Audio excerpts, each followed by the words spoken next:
कहा तो हमारे देश की जो पुरानी पुस्तकें रामायण, महाभारत, वेद, ये पृथ्वी का सबसे पुराना रचना। रामायण के जो लेखक हैं उनके बारे में हम लोगों को मालूम है। वाल्मीकि, दशरथ रत्नाकर थे, वाल्मीकि कैसे बने, तुलसीदास जी ने भी रामायण लिखा। लेकिन वेद का जो रचना गई तो ये कहा जाता है कि पुराण और वेद विष्णु जी खुद कहे और गणेश जी ने श्रुति सुन के उनको लिखा। लेकिन उसको एसिमुलेट करने का काम वेद व्यास ने। वेद व्यास पे रिसर्च बहुत कम है। साहित्य में रिसर्च का होना बहुत इंपॉर्टेंट है।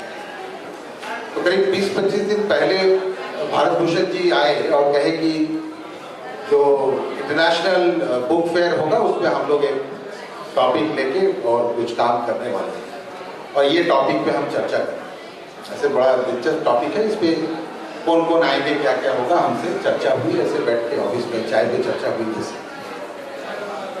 तो मैंने कहा कि आपको मालूम है ये जो महाभारत के रचयिता है कौन है? हाँ, वेद व्यास।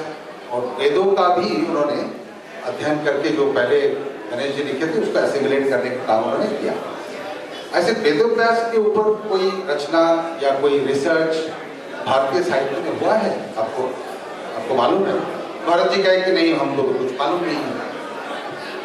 तो मैंने कहा कि मैं एक लेखक को जानता हूँ, वो बांग्ला भाषा में लिखते हैं। उनका नाम शाहजाद फिरदौस है और संगीत की तरह साहित्य का भी कोई रंग नहीं होता। और उन्होंने करीब 10 साल की कड़ी मेहनत और रिसर्च करके वेद व्यास पे एक वेरी ऑथेंटिक रिसर्च वर्क उनका है। मैं बांग्ला में उस चीज को पढ़ा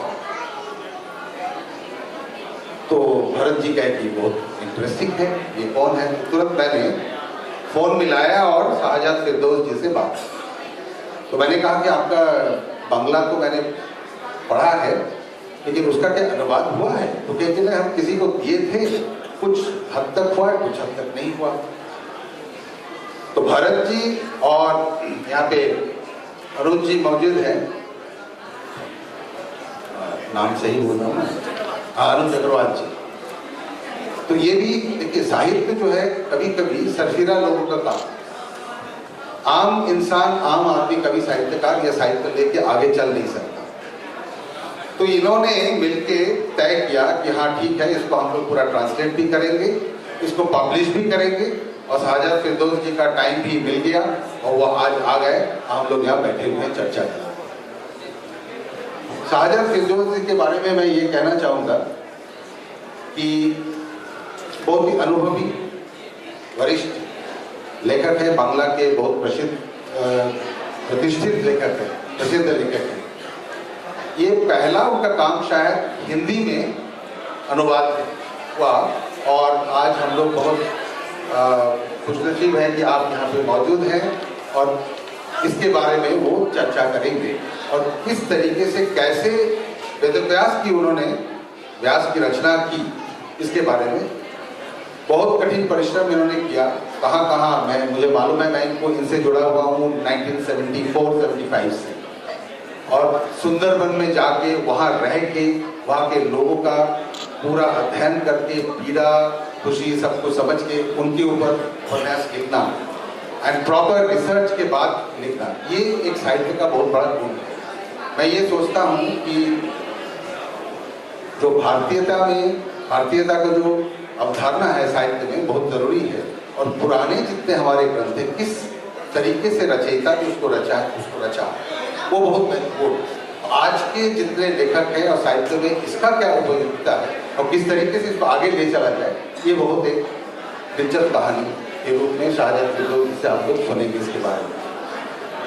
अभी कुछ देर पहले मैं एक जगह था जहाँ पे हमारे एयर चीफ मार्शल साहब भी थे। उन्होंने कहा कि मैं लास्ट वीक हम गए हुए थे बाली, और बाली एक जमाने में हमारे देश का ही हिस्सा हुआ करता था।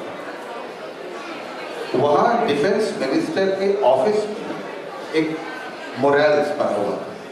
तो वो कौन सा था ना, महाभारत के दिया गया पितामह जो है सर सज्जा में जो है वो वहाँ का डिफेंस मिनिस्टर का ऑफिस में वो मोरल्स है।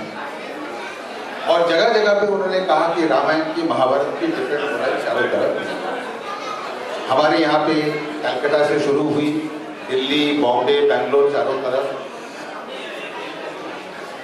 मेट्रो रेल्स बन रहा है।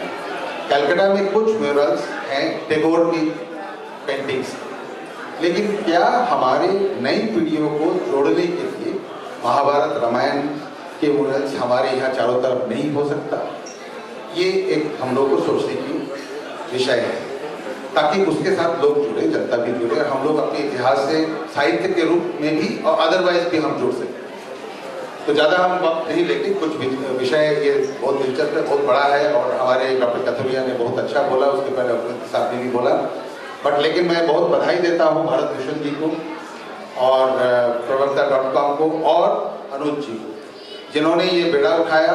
बहुत हिम्मत की काम है ये, और बहुत बहुत बधाई आप लोगों को। आगे भी आप लोग ऐसा काम करते रहे, हम लोग ये उम्मीद करेंगे। आप लोगों के कंधे पे भारतीय साहित्य जो है और ऊंचा पैमाने पे जाएं, ये हमारी बहुत बहुत आशा है। बहुत बहुत धन्यवाद। बहुत बहुत धन्यवाद आदरणीय रंजन मुखर्जी जी।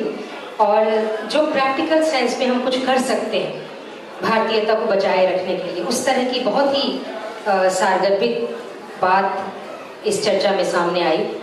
किस तरीके से जो चीज़ें दूसरी भाषाओं में लिखी जा रही हैं वो हिंदी में आए और एक सेतु बने, ताकि हिंदी के पाठक जो हैं वो भी उससे जुड़ सकें। और इस समय जिस दौर से हम गुजर रहे हैं, जो हमारी चिंता का बहुत हिस्सा ले रही है, उस विषय पर अगर कुछ सार्थक किया जा सकता है तो उस तरफ बढ़े। मैं आपका बहुत बहुत हृदय से आभार करना चाहती हूँ। आपने शहजाद फिरदौस जी से हम सभी को मिलवाया, और हिंदी की बेल्ट जो है वो उन्हें रूबरू होकर के देख पा रही है, पढ़ पा रही है, ये भी बहुत ही बड़ी बात है। लेकिन मौका तो यह है कि हम एकदम से उस किताब तक पहुंचे, पर एक बीच में मैं आप लोगों से बताना चाहूंगी कि जाने माने आलोचक श्री अनंत विजय जी हमारे बीच में आ गए हैं। मैं चाहूंगी कि आप पहले तो इस कुर्सी पर आ जाएं, मंच खाली लग रहा था, और आपका स्वागत करने के लिए मैं आदित्य झा जी को बुलाना चाहती हूँ। आदित्य झा,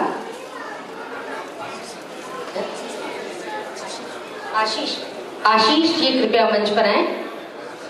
आशीष संतोष, अंशु, आशीष अंशु, अच्छा आशीष अंशु, हाँ। और स्वागत करें अनंत विजय जी का। अनंत विजय जी के कॉलम आप लोग लगातार अखबारों में पढ़ते रहते हैं, और कई बार ऐसा हो जाता है कि नाम बड़ा हो जाता है और पहचान चेहरे से अधिक नाम से हो जाती है। तो अनंत विजय जी का ऐसा ही मुझे लगता है कि अभी मसला बिल्कुल वही है। आपका बहुत बहुत स्वागत। और जिस किताब की अभी रंजन जी ने चर्चा की, उस किताब को सचमुच उसके बारे में जानने समझने की बहुत ही इच्छा हो रही है, तो क्यों ना उस किताब का लोकार्पण ठीक इसी वक्त कर दिया जाए, जिसका प्रकाशन किया है सूर्यास्त प्रकाशन ने। अनुज अग्रवाल जी हमारे बीच में हैं, और ये पुस्तक मैं चाहूंगी कि हाँ आए और पूरा मंच मिलकर के इसका लोकार्पण करने में सहयोग करें।